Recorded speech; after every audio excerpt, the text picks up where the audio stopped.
Dear students, in this class we are going to discuss some definitions in detail. The first thing is the strain. When we apply the deformed force, in the previous class I explained about the deformed force. What is the deformed force? Deformed force is the force when we applied on the body. The body has to change its size and shape. So such force we call the deformed force. So when we apply that deformed force on a body, the shape of the body changes and the body is said to be strained. Okay, the body is said to be strained. When the strain is removed, as the ratio of the change in dimension to the original dimension. The strain, it is a measure of the ratio of the change in dimension to the original dimension. The definition of the strain. The strain is a dimensionless quantity. So there is no dimension for this because in the ratio both are having the same dimension. So therefore both the dimension will get cancelled. So therefore it is a unitless and a dimensionless quantity. So therefore the strain, it is the ratio of change in dimension to the original dimension. So for the classification of this strain, so there are three types of strains you can look at here. Linear strain, shearing strain and volume strain. So what is that linear or longitudinal? It is also called as longitudinal strain. It is defined as the ratio of change in length of the body to its original length. So longitudinal strain is equal to change in length divided by original length. The change in length, if you take the delta L and original L length is the L. So look at here. Suppose this is the original length L naught. Here we showed the L naught. So when it expands delta L, so this change in length when the force is applied, so this delta L length is increased. So that change in length to the original length will be the longitudinal strain. If the length is increased from the natural length, the longitudinal strain is called as tensile strain. So in the case of, suppose the length is compressed, in this case in the diagram B, so in this case the strength is decreased. So if the length decreases from the natural length, the longitudinal strain we call as compressive strain. Tensile strain and the compressive strain. In the linear strain, we have again two types. Tensile strain means the length is increased. Compressive strain means the length is decreased. So then the second one is shearing strain. Suppose if we consider a section ABCD of the rigid cube. So this is the rigid cube. ABCD is the rigid cube whose bottom face is fixed. So this is the bottom face, we are fixed. Suppose a tangential force. Tangential force, you know that tangential means the force is applied on the surface of the body tangentially to the surface. So such force we are applied in this case by fixing its bottom. So the shape of the cube is changed and the section of the cube in the deformed position is A dash, B dash, C and D. So this position is shifted to A dash and B is shifted to B dash. So therefore the shape of this body is changed and the deformed shape is A dash, B dash, C and D. A dash, B dash, C, D is the deformed position of the body. The body is sheared to an angle theta. Sheared means it is displaced from original to the another position. So it is shared by an angle theta. So this angle theta is measured in radian. This theta should be measured in radian. So then the theta is equal to tan theta, that is equal to A dash. Suppose if this is the length and this is the delta L and A dash D, or you can take here also, nothing will change. So this is the theta, this is opposite side, this is adjacent side, this is the hypotenuse side. A dash D is the hypotenuse side, A dash is the opposite side and AD is the adjacent side. So therefore tan theta is equal to AA dash is the opposite side divided by adjacent side AD. So therefore delta L divided by L. So delta L divided by L, that is equal to theta, when this theta is in radian. So therefore this theta we call shearing strain. So shearing strain is numerically equal to the ratio of the horizontal displacement to any layer of its distance from the lower fixed surface. So therefore this change in length to the change in length along this direction to the height, total height. And one more is the volume strain, the ratio of the change in volume of the body. When we apply the force, the volume is changed. The change in volume is delta V, and V is the original volume. So therefore volume strain can be defined as it is the ratio of change in volume of the body to the original volume of the body. So this is we called volume strain. Okay, so the same thing. Next is the Hooke's law. Very important. This is very important, usually asking question in the examination. The statement of this Hooke's law is within the elastic limit, stress is directly proportional to strain. So this is the statement. It states that within the elastic limit, stress is directly proportional to strain. So within the elastic limit means, so elasticity has to be applied when the force is applied on the body. It has to regain its original size and shape. That is the property of the elasticity. That property of the elasticity should be there in the body. So within that limit, so the stress is directly proportional to the strain. So what is that elastic limit? When the stress is gradually increased, a stage is reached where the linear relationship between the stress and the strain is no more valid. So it is termed as elastic limit. From that limit of the stress is increased. So from that there is no relation between stress and strain. So the maximum value of stress above which the linear relationship between stress and strain is no longer exists. So that means, so above that stress, the maximum value above that stress, there is no linear relationship directly proportional. There is no linear relationship between stress and the strain.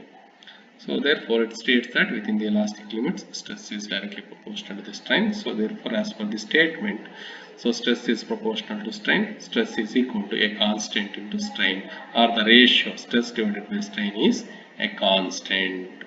If you take this ratio stress divided by strain is a constant. So within the elastic limit, this ratio stress to the strain is always constant for the material. The constant of proportionality, we call it as moduli of elasticity or coefficient of elasticity. So usually ನಾವು moduli of elasticity ಅಂತಲೇ ಕರಿತೀವಿ, ಅಥವಾ coefficient of elasticity ಅಂತಲೂ ಕೂಡ ಕೆಲವೊಂದು ಬುಕ್ಗಳಲ್ಲಿ reference ಇರುತ್ತೆ. So based on the what type of stress we are applied, what type of strain is there, so on the basis of that, this moduli of elasticity is classified into again 3 types. So there are 3 types of moduli of elasticity. One is Young's modulus, the second is bulk modulus, and the third one is the rigidity modulus. So what type of stress we are applied on the body and what type of strain takes place in the body, on the basis of that we are classified this moduli of elasticity into 3 types. 3 ತರಹದ moduli of elasticities ಇದಾವೆ. ಅದರಲ್ಲಿ ಒಂದು Young's modulus, ಎರಡನೇದು bulk modulus ಮತ್ತು ಮೂರನೇದು rigidity modulus. ಈಗ ಒಂದೊಂದೇ ನಾವು ಡಿಸ್ಕಸ್ ಮಾಡ್ಕೊಳ್ತಾ ಬರೋಣ. ಒಂದನೇದು ಯಂಗ್ಸ್ ಮಾಡ್ಯುಲಸ್. ಯಾವ ರೀತಿ ನಾವು ಡಿಫೈನ್ ಮಾಡ್ತೀವಿ ಯಂಗ್ಸ್ ಮಾಡ್ಯುಲಸ್ನ ಅಂತಂದರೆ, it is defined as the ratio of longitudinal stress to the longitudinal strain. So within the elastic limit, the ratio of longitudinal stress to the longitudinal strain. So ಈಗ ನಾವು Young's modulus ಅಲ್ಲಿ ನಾವು ನೋಡಿದ್ರೆ ಯಾವ type stress ನಾವಿಲ್ಲಿ apply ಮಾಡ್ತಾ ಇರ್ತಕ್ಕಂಥದ್ದು longitudinal stress ಅಥವಾ ಲೀನಿಯರ್ ಸ್ಟ್ರೆಸ್ ಅಂತ ನಾವು ಪ್ರೀವಿಯಸ್ ನಾವು ಡಿಸ್ಕಸ್ ಮಾಡೋದಲ್ಲ. the different types of stresses ಮತ್ತು strains. ಅದರಲ್ಲಿ longitudinal stress ಅಂದ್ರೆ linear stress ನಾವು ಅಪ್ಲೈ ಮಾಡಿದಾಗ longitudinal strain ಇದ್ದಾಗ so that ratio we call Young's modulus. So suppose if you take the wire and it has the length L length ಇದೆ and the cross sectional area A ಇದೆ. A is the cross sectional area. You can see, look into this diagram. Suppose this is the total length L. Okay, so after the application of the deformed force, the body is increased in its length by delta L change ಆಯಿತು. So what is the force we are applied? F is the force we are applied. So to apply we are applied the force on this wire of length L linear apply ಮಾಡೋದು. So area of cross section of this body is A is the capital A is the area of cross section. So then according to the definition of the longitudinal stress is force per unit area. So force divided by area we called longitudinal stress. And the second is the longitudinal strain. In the longitudinal strain, it is the ratio of change in length to the original length. So therefore, as per the definition, the Young's modulus is the ratio of longitudinal stress to the longitudinal strain. So therefore, y is equal to F divided by A longitudinal stress whole divided by longitudinal strain is delta L divided by L. So if you rearrange this term, you will get the F into capital L is the total length divided by A is the area of cross section into delta L is the increase in length. So the change in length or increase in length. So therefore Young's modulus is equal to F L divided by A into delta L. The unit is stress divided by strain. Strain has no unit, and for the stress is strain is no unit, and for the stress is the unit for stress is Newton per meter square. Then the third one, bulk modulus. The bulk modulus, it is defined as the ratio of normal stress to the volume strain within the elastic limit. Within the elastic limit, the ratio of normal stress to the volume strain. So therefore, let us take the one body and it has the volume V subjected to uniform force F acting normally on the surface area. So this is the surface.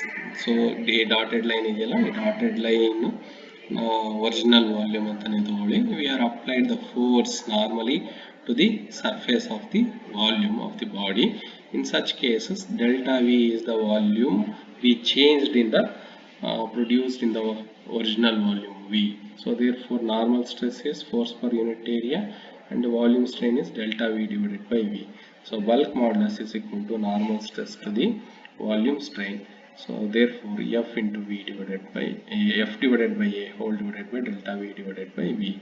So therefore bulk modulus is equal to force into volume divided by area into change in volume. So the unit is the same, Newton per meter square. Illu kuda Newton per meter square, illu kuda Newton per meter square. ಯಾಕೆ ಅಂತಂದ್ರೆ ಈ ಕೇಸಲ್ಲಿ ನಾವೇನು definition ನಾವು ತಗೊಳ್ತೀವಿ, normal stress to the volume strain. ಸ್ಟ್ರೆಸ್ಗೆ unit newton per metre square, ವಾಲ್ಯೂಮ್ಗೆ unitless, unitless or ಡೈಮೆನ್ಷನ್ಲೆಸ್.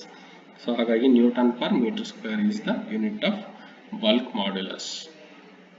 And third one is the rigidity modulus. The rigidity modulus is defined as the ratio of shearing stress. So here we are taking the shearing stress and shearing strain to define the rigidity modulus. So ratio of the shearing stress or tangential stress to the shearing strain within the elastic limit. So within the elastic limit, the ratio of shearing stress to the shearing strain we call the rigidity modulus. So let us take the tangential force F applied on the upper face of the cube whose lower face is fixed. In such cases, if A is the area of cross section of the upper face, then the cube upper face of the cube, then the tangential or shearing stress is equal to force per unit area, shearing strain is the theta. So therefore rigidity modulus is equal to shearing stress to the shearing strain. So this is the case you can take. So first initially we take the cube and the lower face is fixed. and the tangential force is applied to the upper surface and it displaces the delta x. So therefore rigidity modulus is equal to F divided by A whole divided by theta is a shearing strain. So this shearing strain is delta L. This is here delta x is there, you take the delta L here, and L is the total length. So therefore F L divided by A into delta L is the rigidity modulus. And the very important Poisson's ratio. Poisson's ratio is within the elastic limit the ratio of lateral strain to the longitudinal strain. Lateral strain to the longitudinal strain. It is the ratio of strain by strain. It is the ratio of strain by strain. Hagagi, there is no unit for the Poisson's ratio. Okay, so what type of strain we are applied? But there are two types of strain we are considered here for the application of the body, any type of body. The lateral strain, and what is the lateral strain in that, and the longitudinal strain in that. So both we have to be applied. In such cases we can calculate the Poisson's ratio. So let us consider a cylindrical wire of original length L and the diameter is 30. So let the wire be subjected to equal and opposite forces F and force. This here we are applied the force, and in this case also in this side also we are applying the force, the same force along the length. So suppose the length is increased by the delta L, so L plus delta L. So and the diameter is decreases as the length increases, diameter is decreases. That suppose D is the diameter and the D minus delta D is the decrease in diameter of the wire. In such cases we can now define what is the longitudinal strain. Longitudinal strain is the change in length to the original length. Lateral strain is the change in diameter to the original diameter. So therefore, according to the definition, Poisson's ratio, the lateral strain to the longitudinal strain. So therefore, lateral strain is delta D divided by D, and longitudinal strain is the delta L divided by L. So therefore, L into delta D divided by D into delta L.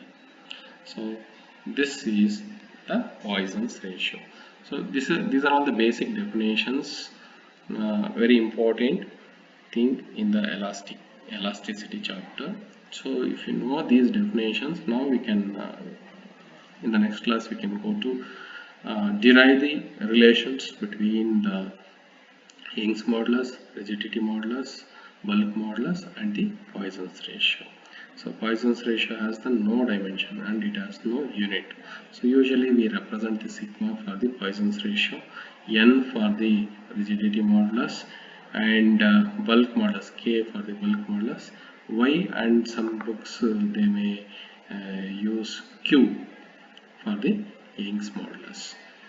Q or y is for the Young's modulus, k for the bulk modulus, n for the rigidity modulus, and sigma for the Poisson's ratio. Now in the next class we are going to derive the relation between Young's modulus, bulk modulus, rigidity modulus and the Poisson's ratio. Thank you very much.